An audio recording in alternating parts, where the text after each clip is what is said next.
veux parler des droits de l'homme. Je sais pas si le métro est... Ouais. Attendez, j'attends que ça charge parce que j'ai pas mal de jolies photos.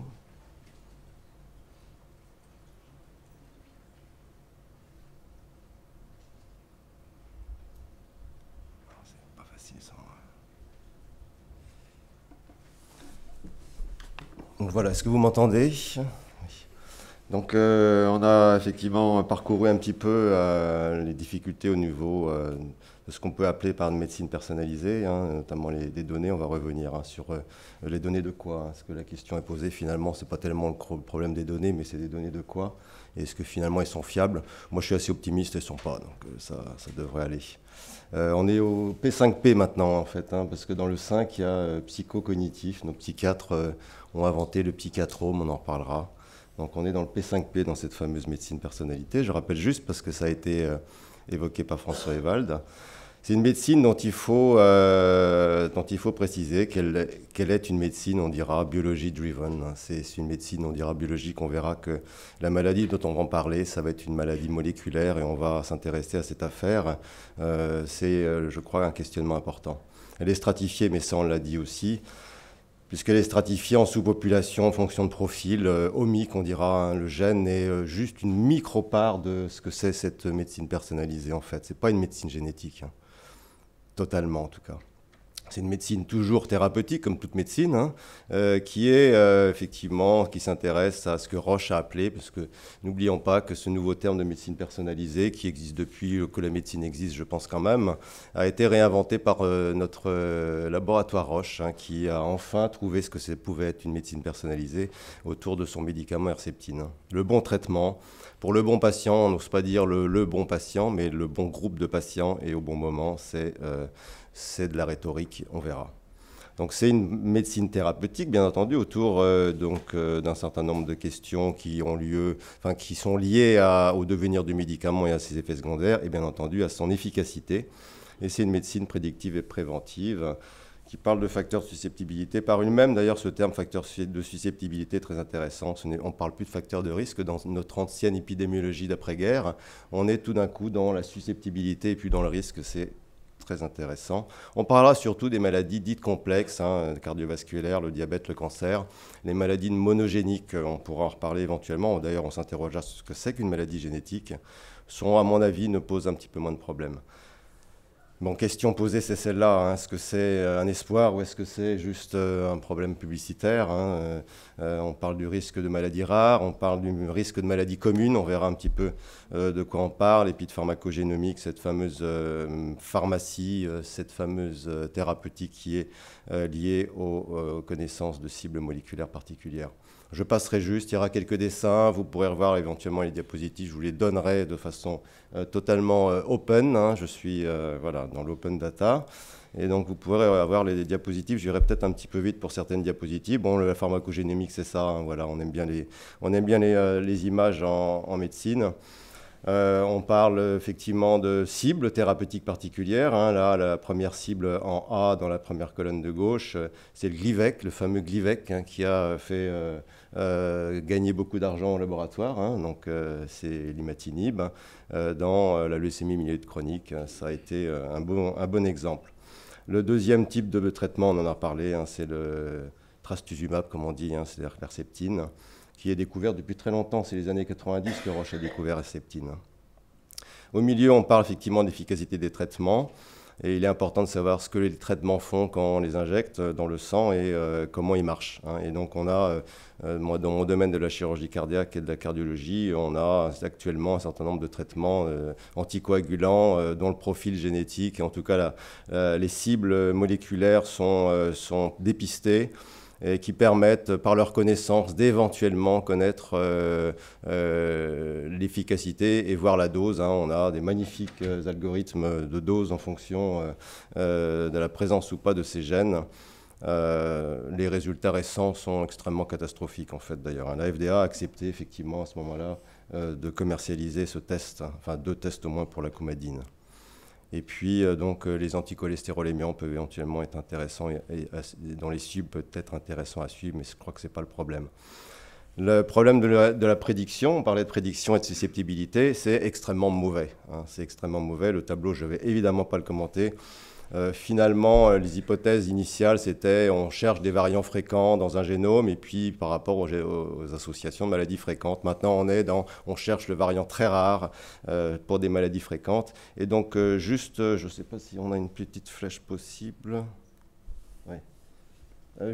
Juste là, en fait, c'est les risques relatifs, c'est-à-dire que finalement, avec le malade qui serait porteur de ce gène-là, finalement, il aurait 1,11 fois plus de chances ou de risque d'avoir la maladie.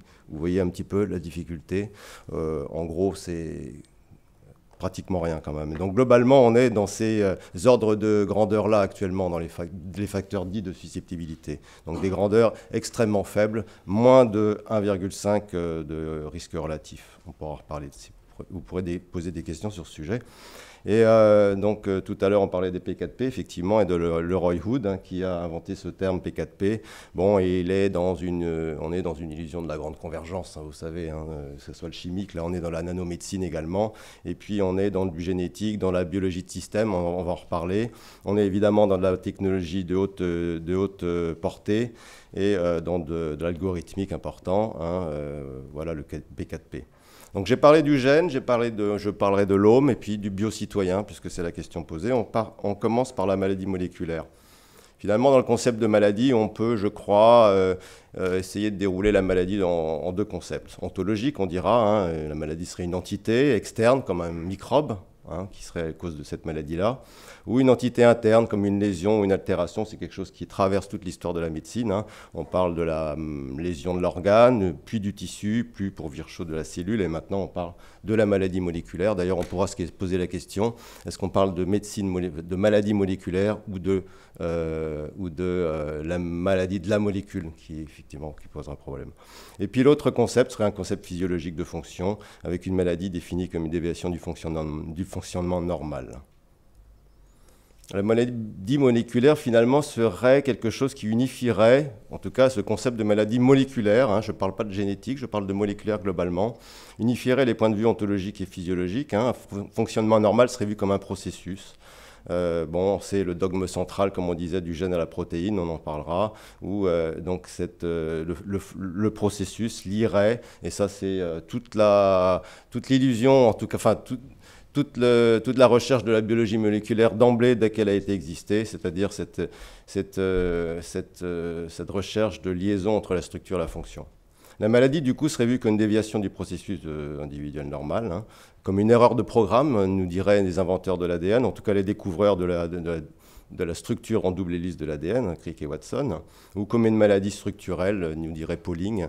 Dès 1949, quand Pauling a découvert l'anomalie génétique, enfin en tout cas l'anomalie structurelle de l'hémoglobine qui est responsable de ce qu'on appelle la drépanocytose, a parlé déjà de maladie moléculaire à ce moment-là. Hein. D'ailleurs, on reverra, pour lui, life is disease. Vous allez voir et vous allez comprendre. La conséquence serait donc la recherche des signes au niveau moléculaire, on parlait de biomarqueurs tout à l'heure, hein, des nouvelles définitions de maladies, et c'est ça qui est fondamental quand même, hein, pour des nouvelles cibles thérapeutiques. Ça, on sait bien quand on invente des maladies, on invente des médicaments, ça on le sait depuis longtemps, et on classerait les maladies sur une base génétique moléculaire. Ça effacerait finalement la conséquence de cette maladie vue comme déviation du processus de fonctionnement normal. Ça, pourquoi pas, effacerait la frontière entre maladie et santé. On disait on est peut-être malade, on ne l'est pas encore, mais finalement on est tous malades ou on ne l'est plus du tout. En subsumant finalement ce concept de maladie et santé sous un concept de variation biologique qui est quand même intéressant. Pauling dès 1949 nous précisait que life is disease. Et on considérerait finalement le génome lui-même comme un facteur de risque.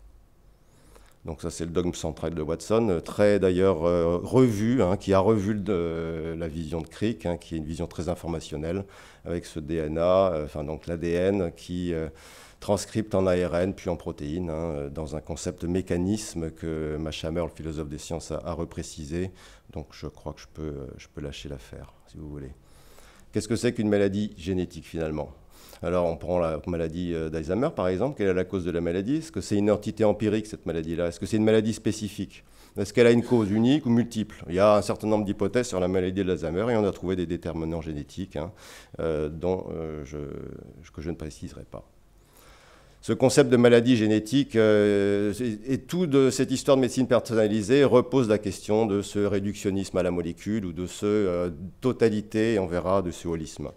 On est dans la maladie complexe quand même maintenant, c'est notre questionnement. Hein. On sait qu'il y a une variabilité dans l'expression d'un gène, qu'il y a un polymorphisme, qu'un gène peut donner plusieurs traits phénotypiques. C'est très intéressant d'ailleurs dans les revues scientifiques qui traitent de la médecine personnalisée, c'est quasiment jamais parler de maladie, par contre de phénotype.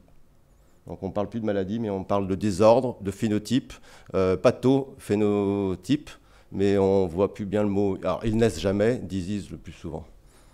Et donc un gène peut donner un certain nombre de phénotypes, c'est une question qu'on a posée. Je ne sais pas si...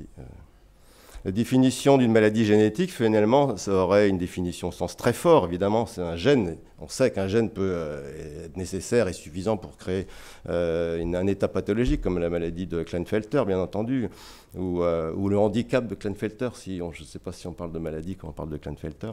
Dans un sens assez faible, hein, le gène serait nécessaire, mais il serait complètement insuffisant, il faudrait des facteurs environnementaux. Il y aurait un rôle conjoint entre le gène et l'environnement, où une maladie serait partiellement déterminée génétiquement, comme la tuberculose, ou voire une maladie ne serait pas génétique. Hein, on pense aux toxicités, et encore, on sait qu'il y a un certain nombre de facteurs de susceptibilité, même face aux toxiques. Sur la cause génétique d'Alzheimer, on pourrait se poser 4 questions. Des gènes contribuent-ils causalement au trait? Probablement oui. Combien de gènes opposés à l'environnement y contribuent? Toujours très difficile de répondre. Quels gènes y contribuent? On sait qu'il y en a un certain nombre. Soit ils sont nécessaires et suffisants, soit ils augmentent la probabilité de survenue de la maladie. On est dans une vision, on dira, à la fois mécaniste, ou en termes de nécessaire et suffisant, ou dans une vision probabiliste de la maladie. Et comment y contribuent-ils? On n'y arrive pas. Donc on sort du gène et on arrive à l'home. Ce qui est quand même intéressant, parce que dans cette médecine personnalisée, on est dans une médecine non plus génétique, mais dans une médecine de la totalité. Un home, voilà, c'est peut-être du grec home, qui veut dire totalité. On est dans un holisme, on dira presque méthodologique, hein, pour aller contre cet individualisme méthodologique. On parle de génome, de transcriptome, de protéome, de métabolome, l'interactome, etc. On parle même de l'environnement en termes d'envirome ou environnementome, c'est-à-dire en fait l'ensemble des choses qui nous environnent. On ne sait même pas de quoi on parle, mais en tout cas on parle de l'home. On est dans une métaphore et dans une analogie assez clairement informationnelle, hein, puisqu'on parle d'interaction. On est dans peut-être une nouvelle cybernétique, finalement, pourquoi pas, dans cette affaire de médecine panomics.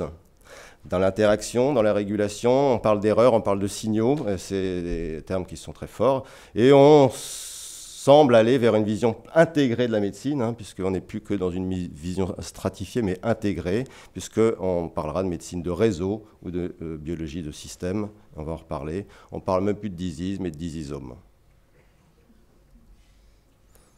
Je prends l'exemple de M. Barabasi, très dans le système biologique, enfin en tout cas dans sa réflexion sur cette médecine en réseau très influent, on dira, hein, qui veut repenser la maladie quand même. Le gène étant pensé non plus comme la cause même de la maladie, mais la maladie est pensée comme finalement un système d'interaction entre un certain nombre de produits moléculaires, en particulier comme les gènes. Donc on est dans une sorte de vision modulaire, comme d'ailleurs dans tout réseau, que ce soit social, génétique ou biologique.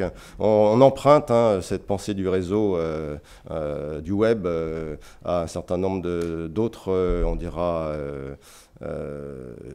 parties de notre vie, on dira. En tout cas, voilà, on voit des gènes voilà, qui sont liés entre eux, qui sont fonctionnels, et une maladie finalement qui serait vue, pour le coup, comme un réseau... Oh merde.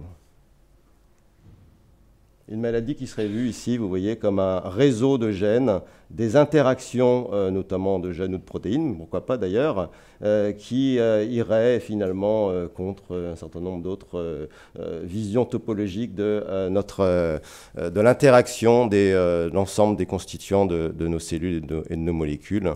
La maladie étant vue donc dans une vision modulaire des choses. Un gène un gène, par exemple ici, ou une protéine étant liée à un certain nombre d'autres gènes et de protéines. La maladie n'est plus vue comme quelque chose, mais génétique en tout cas, qui est due à un gène particulier ou à un ensemble de gènes, mais à finalement un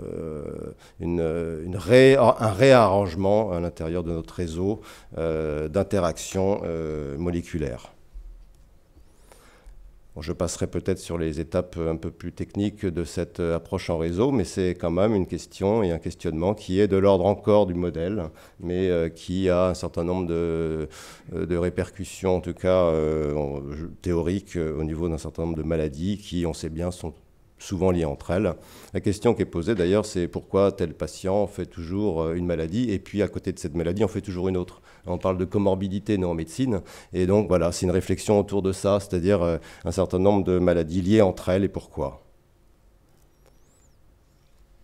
Donc voilà, on est dans une vision, on dira, algorithmique, de graphes causaux, qui est importante et intéressante sur le plan du modèle en tout cas, mais qui paraît finalement remettre en question cette vision monolithique du gène responsable ou pas d'une maladie, même un ensemble de gènes responsables ou pas d'une maladie. On est là dans une vision intégrée de l'ensemble des interactions, on est dans cette vision informationnelle de la maladie, des interactions entre gènes, environnement et des produits intermédiaires. Ce qui est intéressant de noter ici, c'est que, et c'est pour ça qu'on parlait de gènes, de phénotypes pathologiques, on a effectivement des gènes qui sont éventuellement régulateurs, un environnement, par exemple ici, donc on a un certain nombre de gènes, le gène le plus important qui est responsable ou pas, qui est dans une relation avec un phénotype intermédiaire qui est par exemple l'augmentation du cholestérol, pourquoi pas,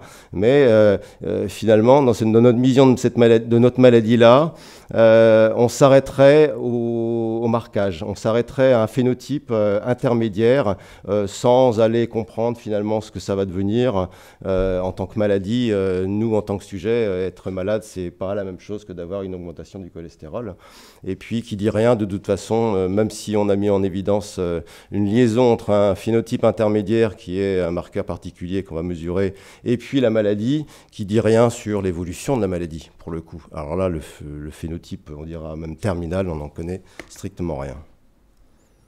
Donc on est dans un réseau modulaire, là c'est l'hypertension artérielle pulmonaire par exemple, on peut voir donc un certain nombre de gènes qui sont liés entre eux, qui sont importants, qui peuvent modifier d'autres gènes avec des phénotypes intermédiaires, par exemple ici la thrombose par exemple, la fibrose, qui sont des phénotypes qu'on dirait intermédiaires, avant que le phénotype pathologique, le pathophénotype apparaisse, c'est-à-dire la maladie thromboembolique ou l'embolie pulmonaire par exemple. Donc on va encore plus loin dans cette vue du réseau. Vous voyez, on a un réseau des maladies qui sont liées entre elles. On sait maintenant qu'un certain nombre de maladies sont liées entre elles. Et à côté, à droite, un réseau de gènes qui est ou pas responsable d'un certain nombre de maladies. On sait qu'il y a plein de maladies qui partagent entre eux leurs gènes. Le fameux BCR1 et 2 qui est responsable du cancer du sein, qui participe en tout cas à la survenue d'un cancer du sein, est également retrouvé chez les patients qui ont des cancers de la prostate. Vous voyez, on ne va pas enlever notre prostate, nous les garçons. Je ne sais pas s'il faut l'enlever en tout cas en préventif. Donc on est dans une complexité explicative qui est ce qu'elle est, avec donc un réseau de maladies ou un réseau de gènes. Et vous voyez, les couleurs, c'est chaque type de maladie possible. Vous imaginez que sur le plan de l'incertitude et sur le plan en tout cas des faits expérimentaux, on est encore dans une grande incertitude. Ces modèles sont des modèles informatiques et bioinformatiques. Et on a bien montré tout à l'heure que dans notre médecine personnalisée, les acteurs sont extrêmement nombreux, mais les bioinformaticiens sont extrêmement, extrêmement précieux et importants dans cette réflexion sur qu'est-ce que c'est qu'une maladie. Alors juste pour s'amuser, voilà, Personal Omics Profiling. Donc vous voyez un certain nombre d'acteurs, vous voyez, bioengineering, computer science, et il y a quelques médecins, pas trop quand même. Et là, on s'est imaginé à suivre un patient. Donc on est dans le biocitoyen là. Un patient, un homme de 54 ans, on lui a prélevé du sang, il était d'accord. Donc on lui a prélevé des cellules donc du sang. Alors soit on a pris son sérum, soit on a pris des cellules mononucléées de son sang. Et on l'a suivi pendant 500 jours. Il a présenté 2 infections, un virus, voilà, un rhume, quoi, rhinovirus, et un virus respiratoire syncytial, donc une petite bronchite. Et puis on lui a conseillé, quand tout ça s'est survenu, de faire de l'exercice, de prendre des anti-inflammatoires ou de réduire son taux de sucre, parce que vous allez voir, il a un facteur de susceptibilité, c'est le cancer. Donc on a suivi ça et on lui a fait un certain nombre de choses. Ça a mis un peu de temps quand même, vous pouvez comprendre. Donc on lui a séquencé bien entendu tout son génome. Donc je vous rappelle, on partage entre nous 99,9% de notre génome, c'est 3 billions de bases, et donc on a a priori entre nous des millions de bases différentes. Ouf. Manque de chance, effectivement, dans les big data, là c'est au MIME par exemple, un certain nombre de data qui sont connus, des bases de données extrêmement utilisées, voilà. Manque de chance, comme tout le monde ne met pas tous ces data dans ces banques de données, il y a au moins 10% des variations qu'on trouve chez cet homme-là n'existent pas dans ces bases de données. Donc voilà, il y a encore un peu de travail pour la base de données. Alors lui, il a participé. Je vous rappelle, le Human Genome Project de Craig Venter, c'est donc le génome qu'on connaît, c'est celui de Monsieur Venter, en fait. Hein. C'est que de lui, hein, quasiment. Hein. Je vous le rappelle. Pour son projet. Oui, bien sûr. Parce qu'il y avait un projet pour son projet. Public. Il n'y a pas de génome de l'homme, c'est sûr. Bon, voilà, vous voyez, là, il y a le génome, il y a le transcriptome, donc voilà, des séances d'ARN, des séquences d'ARN, le protéome, donc l'ensemble des interactions protéine-protéine, et puis un certain nombre d'autres choses, et éventuellement des tests médicaux à la fin. Donc on a essayé de faire tout ça chez cet homme de 54 ans. Et puis, c'est toujours très beau dans la médecine personnalisée, c'est toujours des super images. Donc, c'est la cible, là, vous voyez, vous mettez ce que vous voulez. Mais en tout cas, voilà, on a profilé un certain nombre de choses. On est parti du chromosome, bien entendu. Ici, on a essayé de trouver des variants structuraux importants, des délétions, comme on dit. Des petites micro-délétions et micro-insertions, qui s'appelaient des indels, je passerai sur les termes techniques. Et donc, on lui a cartographié l'ensemble des choses qui pouvaient le caractériser lui en tant que personne, et puis des événements qui lui sont survenus. On a trouvé, bien entendu, un certain nombre de gènes d'intérêt qui sont liés aux maladies éventuellement susceptibles de lui survenir, une anémie plastique, par exemple, ce qui est quand même embêtant. Il se trouve qu'en fait, que sa grand-mère avait le gène également, mais elle n'a jamais fait au cours de sa vie cette maladie-là. Ouf. Et puis on lui a trouvé des variants qui peuvent être utiles pour l'utilisation des médicaments. Donc vous voyez, des médicaments antidiabétiques, hein, le premier et le troisième, ici.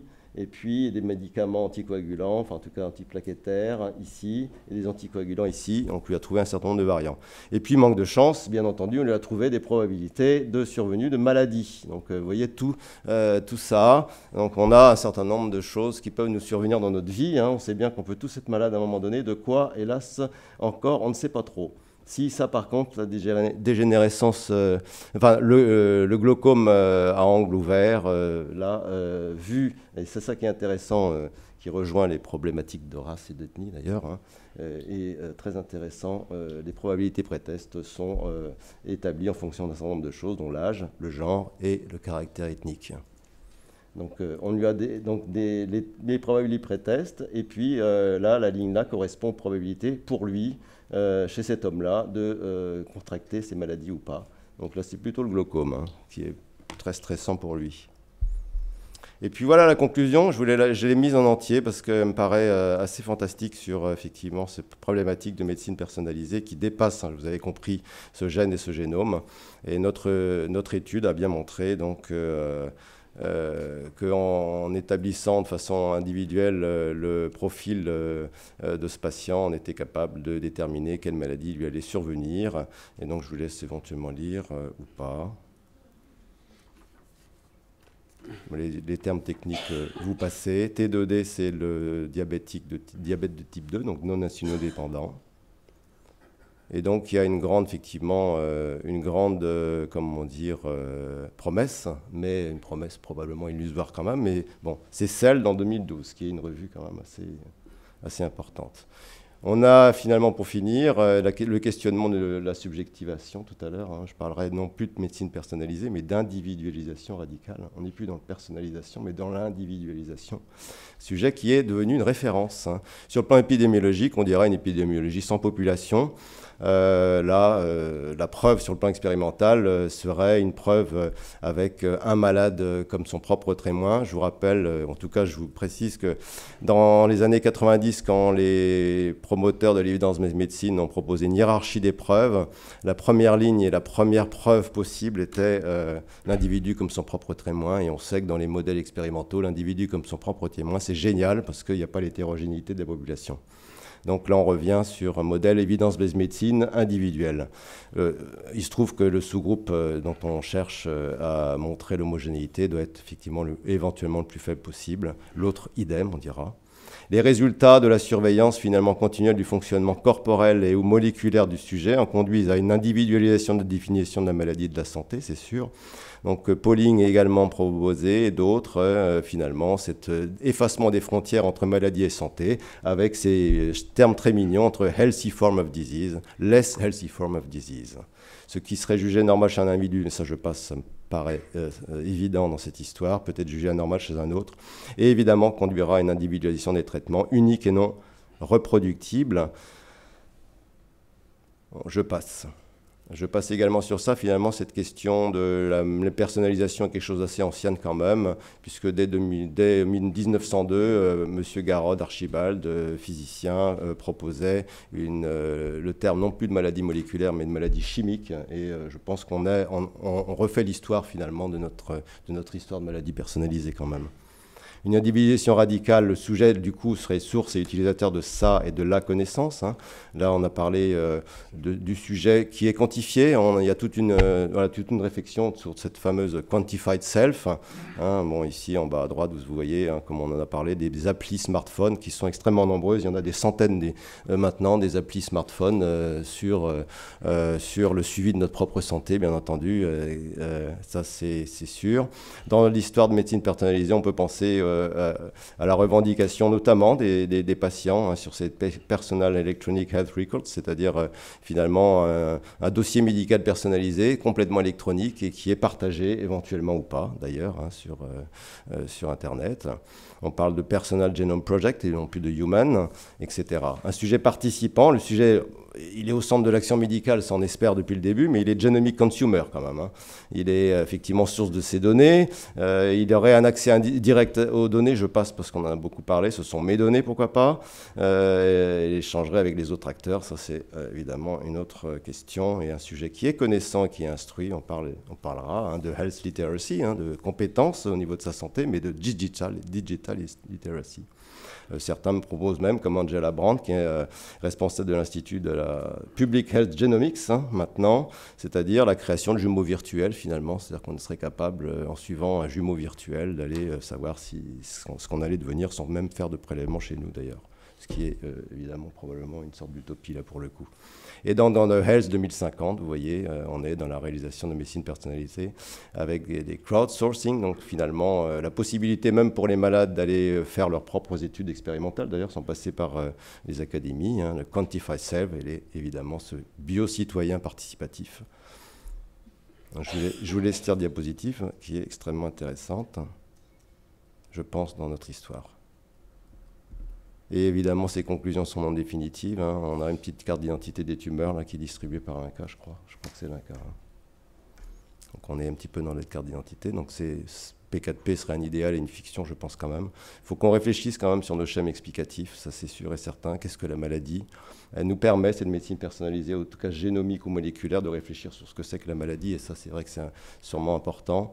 Et elle pose cette question d'articulation des disciplines. On a des biologistes très durs qui travaillent avec les labos, on a des informaticiens qui ont effectivement une réflexion sur les réseaux. Je pense qu'il faut essayer d'articuler ces concepts.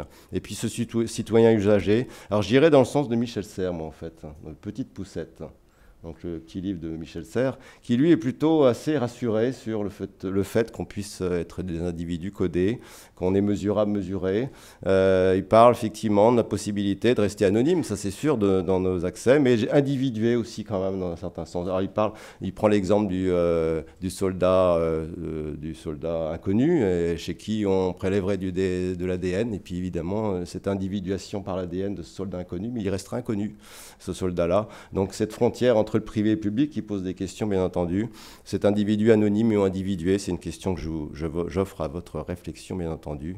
Une maladie toujours là, peut-être pas quand même, et je vous remercie.